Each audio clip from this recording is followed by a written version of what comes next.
Dear friends, you are most welcomed on my YouTube channel Dr. Sachin Goswami's English classes. Friends, today's topic is lesbian ode and it is one of the most important topics for you. So let's start the topic lesbian ode. It is a poem written in stanzas of 2 or 4 lines in the manners of 1st century BC Latin poet Horace. ये जो poem होती है दोस्तों, ये जैसे कि एक कवि हुए थे फर्स्ट सेंचुरी बीसी में, poet Horace, Latin poet Horace थे। इनकी जो कविताएं होती थीं वो 2 या 4 लाइंस के स्टेंजाज में हुआ करती थी दोस्तों। तो उसी फॉर्म में इस ओड को लिखा जाता है जिसको हम लेस्बियन ओड के नाम से जानते हैं और it is also known as Horatian ode. दोस्तों ये भी आपको ध्यान रखना है क्योंकि ये जो पोइट होरेस के पैटर्न पर आधारित ओड है, that's why it is also known as Horatian ode. इसको होरेशियन ओड के नाम से जाना जाता है। इतना कॉन्सेप्ट क्लियर हो गया होगा।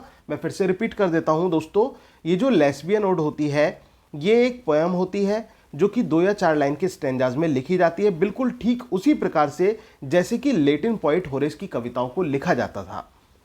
और यही कारण है, होरेस की वजह से ही इसको होरेशियन ओड का नाम पड़ा, इसको होरेशियन ओड के नाम से जाना गया। तो लेस्बियन ओड का जो दूसरा नाम है दोस्तों वो है होरेशियन ओड।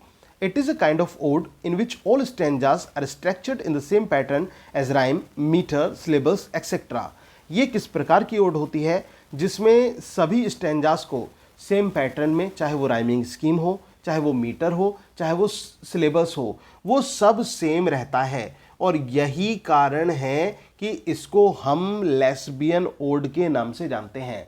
अब आप सोच रहे होंगे कि लेस्बियन ओड और सेम का मतलब यहाँ पर क्यों है, तो दोस्तों मैं आपको बताना चाहूंगा, a women who is attracted to the same gender is known as lesbian.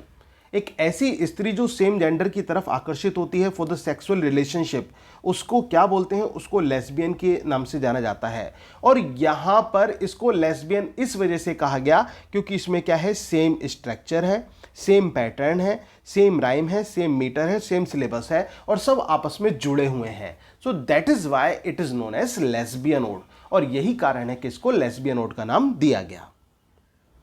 Ode on Cromwell's Return from the Ireland by Andrew Marvell and Ode on Solitude by Alexander Pope are the best specimen of Horatian as well as lesbian ode.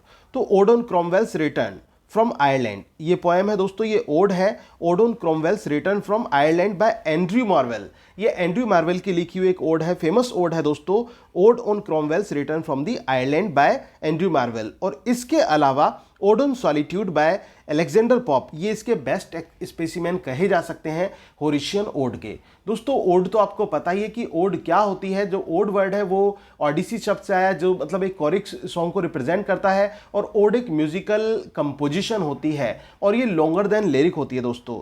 तो उसी odd का एक kind है lesbian और Horatian odd. तो एक बार मैं फिर से रिपीट कर देता हूं दोस्तों, ये क्या है, ये एक पोएम होती है जो कि 2 या 4 लाइंस के स्टेंजास में लिखी जाती है और बिल्कुल उसी तरह से जैसे कि लेटिन पोइट होरेस की कविताएं लिखी होती थीं।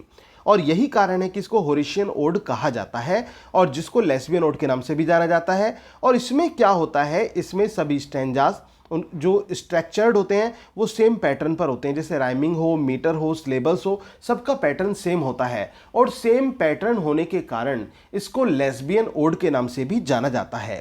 तो ode on Cromwell's return from the Ireland by Andrew Marvell, जो क्रोमवेल्स रिटर्न है फ्रॉम आयरलैंड, ये एंड्रयू मार्वेल की लिखी हुई। और इसके अलावा ode on solitude by Alexander Pope, ये इसके बेस्ट एग्जांपल्स कहे जा सकते हैं दोस्तों।